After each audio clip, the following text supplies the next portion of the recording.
r/nosleep. Hosted by u/Elias_Withero. I took my family to the beach and something unimaginably horrible began to happen. How do you explain the impossible? How do you convince someone of something that defies reality and expectation? I don't even know where to begin with this, with what happened to me and my family 4 years ago. I need to tell you all something.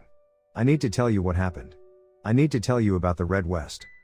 I watched as my son splashed around in the waves, the sun reflecting off the cool green water. Sean laughed as the waves crashed around his ankles and chased him up the shore. The ocean then pulled away, leaving trembling patches of sea foam that shuddered in the wind. The hot sand sighed with brief respite as the great walls of water curled in on themselves and fell, cooling the earth. My son, Sean, was 5 and I smiled as he screamed with delight, another wave chasing him up the beach and collapsing at his feet. The sun lit a cloudless sky and the water danced in its light. The sky was empty and blue, a vast stretch of perfect color. And it was all for us. I looked behind me at my wife, sunbathing in the glorious heat. She had her sunglasses on so I couldn't see if she was looking my way, but I gave her a little wave from the water's edge just the same. I turned back to my son, grateful I had paid the hefty sum to get this exclusive stretch of beach. And why not? We certainly could afford it, my recent success in the stock market fueling this celebratory vacation. I wanted my family to live like royalty, and a private beach 50 miles from everything was certainly a step in the right direction. I looked back at the house behind me and grinned. It really was incredible. It was painted a soft blue and faced the ocean front. Massive windows let in the breathtaking views, the modern design a series of hard angles that layered over one another to form a staggering feat of architecture. A 2-level deck wrapped itself around the house, a stage to admire the melting evening colors as the sun set over the water. It was perfect. In fact, everything was perfect. I scanned the area around us, still grinning, taking in the exclusive isolation my money had gotten us. Money really can buy happiness. I looked at my watch and realized it was almost time to start making dinner. I called out to Sean and waved him over. He took another couple of big leaps in the crashing waves and then sprinted over to me, his face split into a big smile. I asked him if he was hungry and he said he was starving, so I instructed him to gather his toys and shovels and start packing up for the day. He ran to obey and I walked over to my wife, Rose, and told her I was going to take Sean up to the house and start grilling burgers. She asked if I minded if she stayed a little while longer and I swooped down and kissed her, telling her I didn't mind at all. Sean and I stomped our way up to the house and rinsed our feet in the outside shower. That was something my wife insisted we do before we went inside. I watched as the sand swirled off our toes before I turned the water off, asking Sean if he could take my towel and hang it up to dry on the deck. As he bounded up the stairs to comply, I walked to the front of the house to fire up the grill. I intended to burn off any residue before cooking the burgers, but as I rounded the corner of the house, I stopped. There was a man standing in the driveway. He was big, maybe 6'4", with dirty blonde hair that fell to his shoulders. He looked like he was in his late 30s, maybe early 40s. He was wearing a brown leather jacket and a white t-shirt underneath. His pants were dirty and stained, the faded jeans looking well worn. His sparkling blue eyes met mine. He smiled and nodded, "Evening." I took a hesitant step forward. "Can I help you?" I looked around. Where had this guy come from? There wasn't another house for miles. The road leading to our secluded getaway was barren as well. All the stores and gas stations were dozens of miles down the street. He pointed at the beach house. "Nice place you have here." I cocked an eyebrow at him. "Thank you. Is there something you need?" He smiled slightly, his eyes looking almost sad. He shoved his hands into his coat pockets and looked up into the sky. He didn't say anything, just stared at the mixing colors that swirled in the evening light. I took a step towards him, unease worming its way into my stomach. The man wasn't acting hostile, but something about him put me on edge. "I asked you if there was something you needed," I restated, my voice firm. He looked back at me, his blonde hair spilling across his shoulders. "Oh, I'm sorry. Can you tell me what time it is?" I didn't know how to respond to his strange request, and so I quickly checked my watch, wondering why the time was so important he had to walk all this way to ask me. I told him it was almost 7. He looked up at the sky again. "I'm afraid that's not long." My unease and caution bubbled up in my throat and I took an aggressive step towards him. "Look, buddy, I don't know who you are, but you're on private property right now. I'm going to have to ask you to leave." Those bright blue eyes met mine again and I saw kindness in them. A soft, apologetic look that told me he knew his presence was upsetting me. He pulled his hands out of his pockets and raised them at me, a sign of surrender. "I'm sorry," he said. His voice was soothing, a gentle rumble, a deep cut of smooth silk. He stuck his hand out for me to shake. My name is Weston. I promise I mean you no ill will. I need to tell you something. Something important. What the hell? I thought. After a moment's pause, I shook his hand. I'm Dylan. Weston smiled, his white teeth glowing in the setting sun. Good to meet you, Dylan. I'm afraid I have some bad news. Here it comes, I thought. I knew I wasn't being paranoid for no reason. Weston continued, you and your family are in danger here. You need to leave. I stared at the big man for a second before snorting in disbelief. You're joking, right? You want us to leave? Do you know how much I paid to get this place? Do you know how long of a drive it was to get here? No, I'm sorry buddy, but my family and I aren't going anywhere. Now are you going to explain to me what you're talking about, or do I need to call the police? Because that sort of sounded like a threat. Weston shook his head. It's not a threat. I told you, I mean you no harm. I'm here to warn you. I blinked at him. Warn me about what? His eyes turned dark. Something terrible is coming. The way he said it made goosebumps pop out on my arms. I shook my head. I don't understand. What's coming? He returned his gaze to the sky, the red west. I snorted again. I had had just about enough of this guy. I wasn't sure if he was crazy or just a weirdo, but either way, it was time to get rid of him. Listen buddy, I said, splaying my hands out in front of me, my family and I are on vacation. We don't want any trouble, we just want to be left alone to enjoy our time away. Okay? You get what I'm saying? He looked sideways at me. You don't believe me, do you? He looked back to the sky. Of course you don't. Hell, I wouldn't believe me. I don't know if there is anything I can do to get you to leave. There probably isn't, but I had to try. I pointed down the road. Please just leave us. Weston sighed. It's coming soon. You don't want to be here when it arrives. I've traveled a long way for this. Please, take your family and go. I jerked my finger towards the road. Go. Now. Please. Weston stared at me for a moment longer and I saw a flash of something behind his eyes. Violence. Wordlessly, he jammed his hands into his coat pockets and turned. I watched him walk down the driveway, feeling my pulse slow. I wasn't sure what had just transpired, but I felt relief as he reached the road and kept walking. I turned back to the beach house. What a strange guy, I thought. I scooped sizzling meat onto a plate, stomach growling as the hot cheese oozed down the sides of the patties. Sean was sitting at the table, clanging his fork against his glass in noisy anticipation. Rose placed a salad down and told him to stop making such a racket. Did you enjoy your quiet time alone? I asked her, coming to the table and setting the stack of burgers down.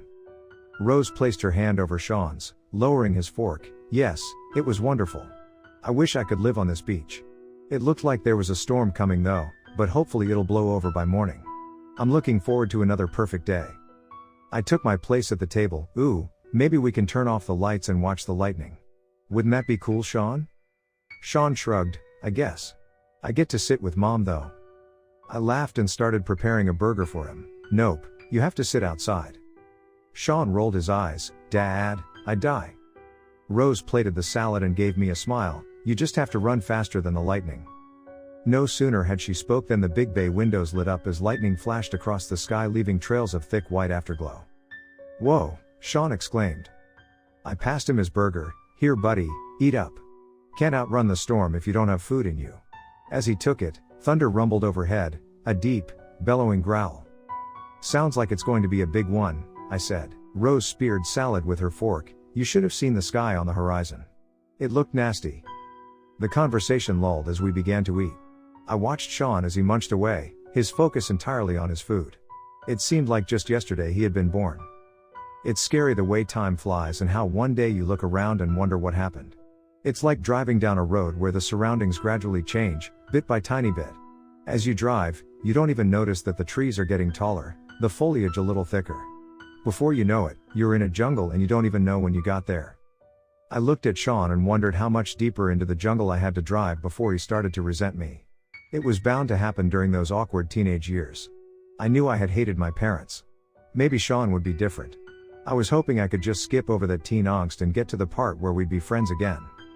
I noticed Rose was watching me and I offered her a little smile. She returned it and I knew she understood my thoughts. That was something she had always been able to do. Back when I met her, she would tease me because of it. She had a little game where she would try to guess what I was thinking at random times. We could be on a date, visiting our parents, having sex, It didn't matter. No activity was safe from her. When our relationship was still in the early phases, I would sometimes lie and tell her she had guessed correctly. I did it because I wanted to see her laugh and flash that beautiful smile at me. That smile held me captive and was one of the first things I fell in love with. Rose was the first woman to make me feel important to her, like I was someone special. She admired me, admired my mind. She looked up to me. Her and Sean both did. I was their provider, their protector. I took that role very seriously and always looked out for their well-being before my own. Isn't that what a good father and husband does? Puts the needs of his family before his own? As I took another bite of my burger, I vowed I would never let anything bad happen to my family. And that's when someone knocked on the front door. Rose looked up from her plate, cocking an eyebrow at me. Thunder rumbled in the distance and I heard the first splatters of rain on the roof. "Who's knocking?" Sean asked around a mouthful of food. I stood, pushing my plate away. "Are we expecting someone?" Rose asked, looking puzzled. "I have a feeling I know who this is," I said. "There was a man walking around earlier while you were still at the beach. I sent him away, but..." I trailed off. "Look, both of you just stay here." Through the windows I saw a bolt of lightning snake down from the sky and light the dark ocean, a freeze frame of silent violence. I turned my back to it and went to the front door. I opened it and felt my stomach sink. "I thought I told you to leave," I hissed. Weston loomed in the doorway, his brown leather jacket crunching as he shifted his hands in his pockets. "I'm really sorry," he said, his eyes two liquid blue crystals, "but this is where it's going to happen. I want to keep you and your family safe, if I can." "What the hell are you talking about?" I asked as thunder boomed from the black. The spatter of rain on the earth uprooted a pleasant smell that filled the night air. It swirled in the rising wind and filled my senses as the prelude to the storm gained intensity. Weston shifted his weight, his face urgent. "I know how this sounds, I know how this looks, and I'll be the first to tell you that you have every right to be suspicious of me. But I'm telling you, I want to help you. It's almost here, it's too late to run." He pointed to the sky as more thunder cracked through the sky. "This is no ordinary storm coming." I blinked at him, disbelief masking my face with its skeptical fingers. "Why can't you just leave us alone? Do I need to call the police? Because I'm about to." Weston reached out and gripped my shoulder, a plea in his eyes. "Listen, Dylan, was it? Have you looked out across the ocean? Have you seen what this storm looks like? Please, just go look. You'll understand. Just look out at the ocean, look to the west." I grabbed the front door. "Okay, it looks like I'm calling." Weston stopped me from shutting the door, one big hand on the frame. "Please. If you don't believe me after you look, I'll go. I promise. I'm trying to save your family. I'm trying to protect them." I paused, his words striking a chord with me. I grit my teeth, fighting internally with myself. I guess it couldn't hurt to look. After all, he said he'd leave afterward. "Wait right here," I growled. I shut the door and stormed back into the house. My family looked to me with questions in their eyes. I waved them away, shaking my head, frustrated and annoyed that our vacation was being interrupted. I went to the big bay windows and looked out into the black. I scanned the horizon, muttering under my breath. Everything looked normal. I was about to turn away when I paused, something catching my attention. Far out against the backdrop of black sky and dark ocean, something red and yellow began to flicker in the clouds. I pressed close to the window, cupping my hands around my face so I could see better. The red and yellow light danced inside an enormous wall of bubbling tar-black thunderheads, the veil of ebony smog tumbling from the sky in puffy, bloated waves to meet with the surface of the ocean. Lightning flashed around the massive gloom, sparking and snaking in and out of the billowing pillar of darkness. Inside the immense vortex, the flares of red and yellow continued, pulsating like some kind of silent heartbeat. It was unlike anything I had ever seen before. And it filled me with creeping horror. I backed away from the window, mouth going dry. The wind picked up and began slamming sheets of rain against the pane, as if to get my attention at what was brewing on the horizon. "What is it? What's going on?" Rose asked from behind me, concern in her voice. I said nothing. I turned and stared at her blankly, my face a pale mask of fear. Thunder erupted overhead and Sean visibly jumped. We might have an issue," I stuttered, going back to the front door. Rose called out behind me, but I couldn't deal with her questions right now. I didn't have any answers to give. I flung the door open and Weston was waiting for me. "You see now?" he asked quietly, his tone somber. "You see what's coming?" "Why didn't we hear about this on the news?" I asked, licking my lips. "A storm like this, we should have been warned." Weston shook his head. Satellites and radar can't detect this. There was no way of knowing unless you've been following it from its inception. This storm didn't come from here. What am I supposed to do? I have to protect my family. Once this thing hits land, it's going to get bad, I cried in a low whisper. Weston's eyes shifted in shadow. Yes, it will. But I can help you, if you'll let me. I've been following this for a long time now. What is it? What kind of storm is this? I asked.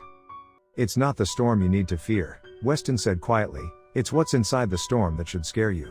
He pointed inside. May I come in? We don't have much time. I bit my lip and then waved him in, closing the door behind us. We walked back into the dining room and Rose and Sean were at the window, mouths agape, staring out at the coming storm. Violent clouds bubbled into each other like infected blisters, expanding and then popping in flashes of red and yellow while lightning cracked around it. It was getting closer. The rain was relentless now, throwing itself against the house in heaves of anger, the wind screaming in agony as Mother Nature howled. Thunder shook the walls and the lights flickered once, then twice. Sean was clutching his mother, his little hands tangled in her clothes in terrified bunches. They both turned around as we entered the room. Dylan, have you seen this? And who is this? Rose asked. Before I could answer, Weston strode forward, pulling his hands from his brown leather jacket. He reached out to my wife and shook hers. I'm Weston. It's nice to meet you. Don't worry, I'm going to try and help you all weather this storm. I know it looks nasty, but I'm going to do my best to get us all through this, okay? He then squat next to Rose and gave Sean a little fist bump. Hey there, champ. You doing okay? I know this is probably pretty scary, but it's going to be alright. Sean blushed and squirmed against his mom. Rose looked up at me, confused as to who this man was and what he was doing in our house. I just stared at her, trying to find the words, but ended up just shutting my mouth. You look like you're a pretty tough kid, Weston was saying, still crouched next to Sean. Do you think you could do me a favor, bud? Sean grinned awkwardly and shrugged. Weston smiled back. Can you be brave for me tonight? Sean looked up at Rose and then back at Weston and nodded. Yeah, I'm a pretty brave kid. Weston laughed and tousled Sean's hair before standing back up. He loomed over Rose, but there was nothing threatening about his demeanor. For whatever reason, I found myself trusting this man. Good kid you have there, he said to Rose. I don't mean to be rude, Rose said, but what are you doing here? Who are you exactly? Weston looked back at me and then at Rose. I'm just someone who's trying to help a family in need. I knew this is where the storm would hit land and I knew there was a house here. I was hoping it wouldn't be occupied when I got here, but unfortunately, you're in this now. In what? Rose asked, clearly getting upset. Before he could answer, something from outside silenced all of us. From the west, echoing across the churning water and infectious clouds, something roared. It was deafening, the noise shaking the foundation of the house. The lights flickered as we all slammed our hands over our ears, our terrified, bewildered eyes meeting one another's. Sean screamed and wrapped himself around Rose's legs, burying his face against her. The blast faded, the deep rumble retreating back into the frothing storm. We all took a moment to recover, searching each other's faces for signs of comfort. Except for Weston. He was staring out into the darkness, his face carved from cold stone, but white as fresh snow. What the hell was that? I finally whispered, blinking rapidly. Weston didn't reply for a moment, just continued to stare out into the night. Finally, after giving himself a little shake, he turned to address me. We need to get you all downstairs, right now. Dylan, what's going on? Rose cried, panic in her eyes. What was that? Weston placed a hand on her shoulder. He doesn't have the answers. Now let's go, downstairs, please. I let him usher us towards the stairs and as we descended, my mind pulsed and reeled with disbelief at what was happening. Everything was moving so fast. How was this happening? Where had this storm come from? What did the strange light mean? What had made that noise? Weston seemed to know what was going on, but didn't seem too eager to share. I wasn't sure if I wanted to know. The most important thing right now was to keep my family safe, and Weston seemed to be of the same mindset. I didn't know who he was or where he had come from, but in that moment, I was grateful for his presence. He seemed to be in control of himself, seemed to know what we needed to do. I didn't know how he could help us, but I felt slightly more calm with him around. Thunder boomed and the wind continued to howl against the house as we made it to the basement. We entered the den area, populated by a large sectional couch and a massive plasma TV. The ground level, the one we were currently on, wasn't underground, but I felt a little safer just the same. There was a sliding glass door that looked out on the ocean, but the view was obscured by a pair of drawn blinds. Weston went to the door and peeked out, his watchful eyes scanning the darkness, waiting for a flash of lightning so he could see the beach. "What are we supposed to do?" I asked, feeling helpless. Rose had picked up Sean and was holding him tight, looking frightened. I went to them both and wrapped my arms around them, waiting for Weston to instruct us. "Not moving," he answered from his post at the door, "just sit tight for now. It's getting closer. Won't be long now." I felt sick, my stomach rolling in on itself as questions rose in my throat like bubbling water, but I swallowed them back down and waited. It wouldn't do any good to start saying things that would scare Rose and Sean. I sat my wife and son down on the couch and kissed Rose on the head. I walked to Weston and dropped my voice to a soft whisper. "Weston, listen, I need you to be straight with me. With whatever is out there, with whatever is coming, are we going to make it through this?" Weston glanced at me and I saw fear in his eyes. "I hope so. We just need to wait." "What are you waiting for?" I asked, shooting a look over my shoulder. Sean was quiet and curled up on my wife's lap, his eyes closed as Rose stroked his hair. Weston pulled the blinds apart a little wider, for it to make landfall. I peeked outside and saw the towering column of darkness was fast approaching. It rose out of the ocean like a tightly coiled snake, thick and squirming with inky black energy.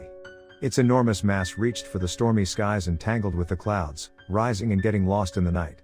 The red and yellow lights continued to pulse and throb as pockets of neon smog burst along the coal-black pillar.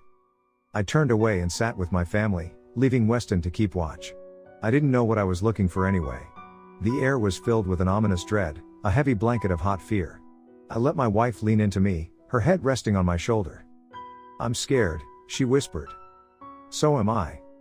I placed a hand on Sean's arm, letting him know that his dad was with him. We sat like that for a while, waiting, listening to the clash of thunder and rain outside. The walls shuddered as the wind came screaming off the ocean, the gale gaining intensity. I watched Weston. He didn't move from his spot, his face a pale picture of grim uncertainty. His eyes remained locked to the outside, silent and waiting like the rest of us.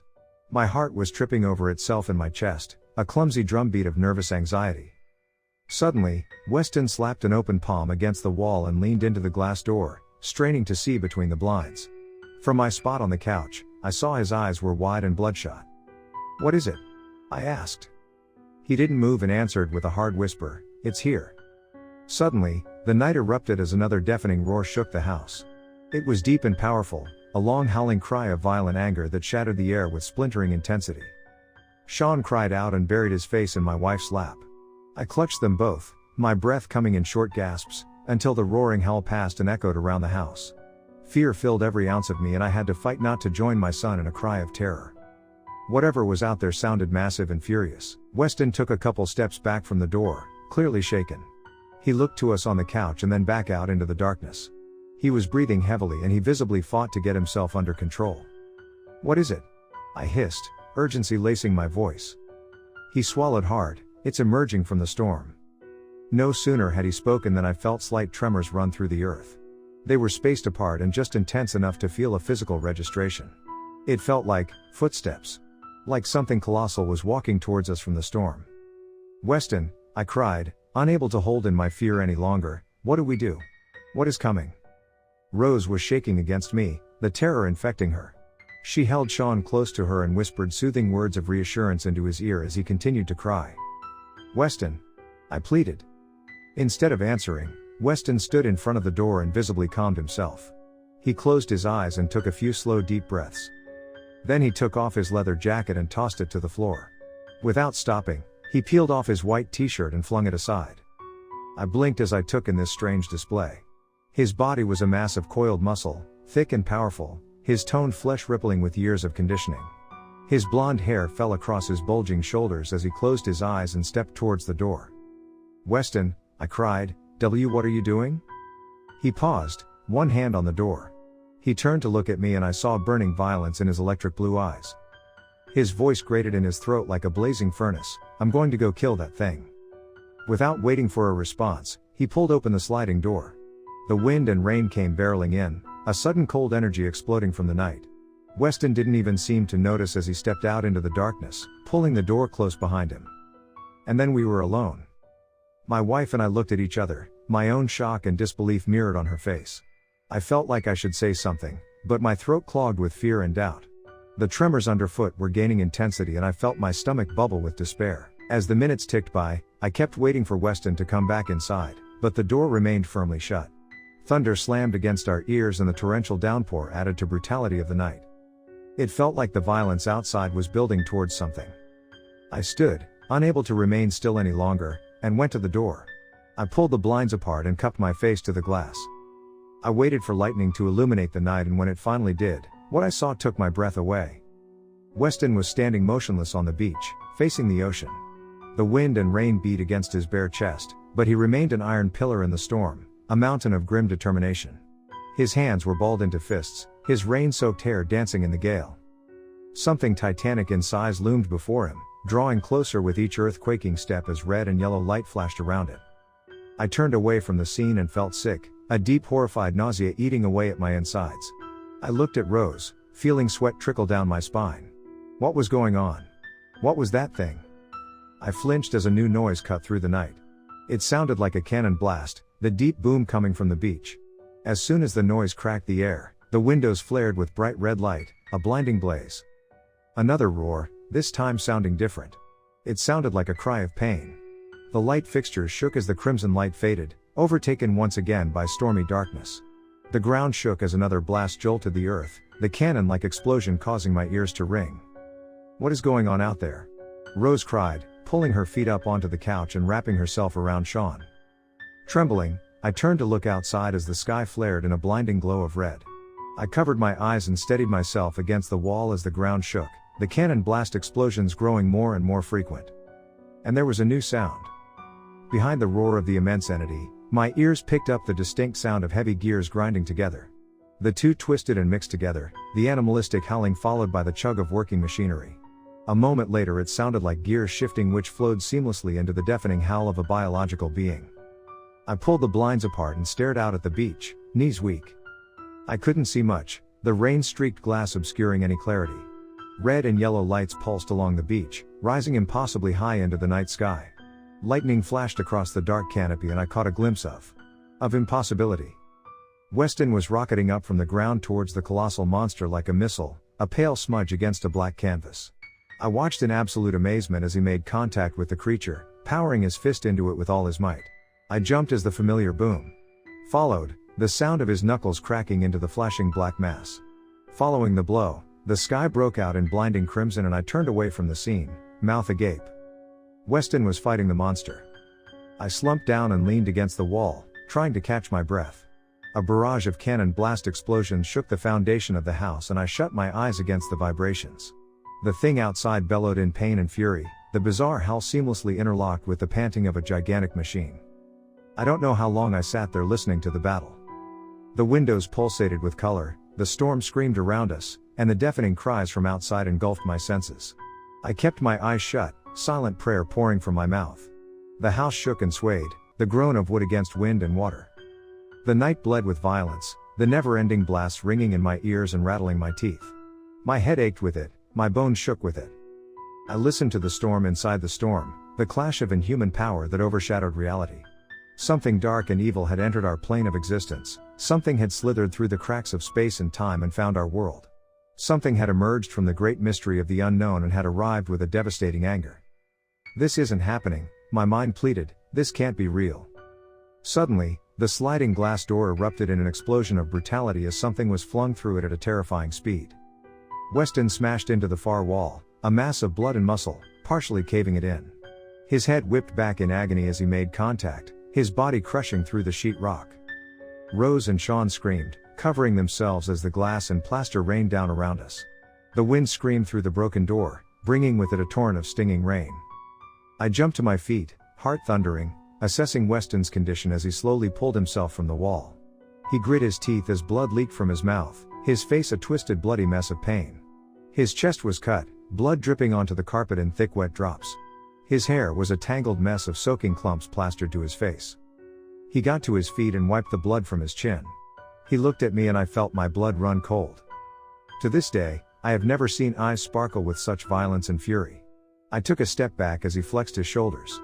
He pulled his hair back from his face, his knuckles swollen and split, blood running down his fingers. "I can't kill it like this," he growled, looking at me. "I heard it, bad, but this won't kill it." My legs were shaking and I fought to calm my panic. "Weston, what is it? Why is this happening?" He sucked in long lungfuls of air. "It's the Red West. It was never supposed to make it this far. I didn't think it could. But somehow it made it onto this plane of existence. It broke through the walls of possibility. Where did it come from?" I asked, voice shaking.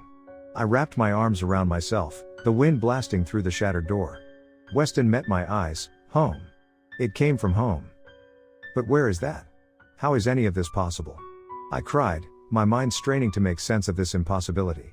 Weston put a hand on my shoulder. His voice ragged. "The Red West is a horrible phenomenon that occurs from where I come from. We've only had it occur 2 other times in the vast stretch of our existence. But it's supposed to be isolated to our reality. It shouldn't have been able to come here. I've been following it for a long time, watching it develop and grow. But then it began to move. That's why I had to come here. That's why I have to stop it. This is our problem, not yours. Your world shouldn't have to suffer from the horrors in ours." As his words washed over me, a vociferous roar of raw rage blasted from the night. It was waiting for Weston. I looked up at the big man, looked at his bruised and bloody body, and said the only words that I could. "Please, save us." Weston looked at my wife and son who were curled up on the couch crying. He looked at me. His eyes melted into soft puddles of blue warmth. "That's why I came," he said. "There's only one more thing for me to do now. For me to end this." He gripped my arm. "Take care of yourself. Watch over your family. I hope to meet you again one day." And with that, he released me and I saw his body begin to pulse with a dark energy. His skin began to radiate a deep red color, and as I took in his sudden change, Weston charged back out into the storm. I stepped into the shattered door frame and looked out into the night. I'll never forget what I saw. Weston's feet churned the sand, his body glowing with a brilliant bright energy. He was screaming, running at full speed, fists clenched at his sides. The towering mass of black and red loomed before him, blinking its strange neon colors. It stepped towards him, howling with ferocious anger as his opponent rushed to meet him. Lightning lit the sky, the thick white veins illuminating the battlefield. Thunder crashed overhead as the 2 foes met at the water's edge. Weston crouched at a full run and then rocketed from the ground, leaving the earth with such force that a shock wave sprayed sand and earth into the sky. He was a blazing red comet, a crimson bullet that soared towards the heavens, towards the head of the titanic entity. I could hear him screaming with vengeful determination as he made contact with the tremendous mass of darkness. The sky exploded with color, a cloud of red mushrooming out from the impact, followed by a shock wave that was so powerful it knocked me off my feet and sent me tumbling into the far wall. Sand and earth exploded into the house from the broken door, showering us with wet clumps. My ears rang as reality ripped, a screeching flash of pulsing colors, the sky twisting in on itself. A sound deafened my ears, a great screeching groan that rippled through the night and crashed down around us. A moment later, everything went silent and I lost consciousness. Darkness welcomed me. Darkness. Dark. How do you make sense of impossibility? How do you settle your mind after witnessing such devastating horror? I haven't seen Weston in 4 years. I probably won't ever see him again. My family and I still haven't recovered from the terror of that night. After the blast, I don't remember much. When I woke up, the sun was rising. Rose and Sean were laying on the floor, and when I saw them I thought they were dead. I crawled over to them and shook them awake, breathing a sigh of relief as they opened their eyes. I remember tears were running down my cheeks. We were covered in sand and dirt and I took us outside to breathe the clean air. The beach was gone. The earth looked like God had struck it with an almighty hammer. It was terrifying to behold. Weston was nowhere to be seen. Both him and the entity were gone. The sun was just creeping up the horizon and the beauty of it brought me to my knees.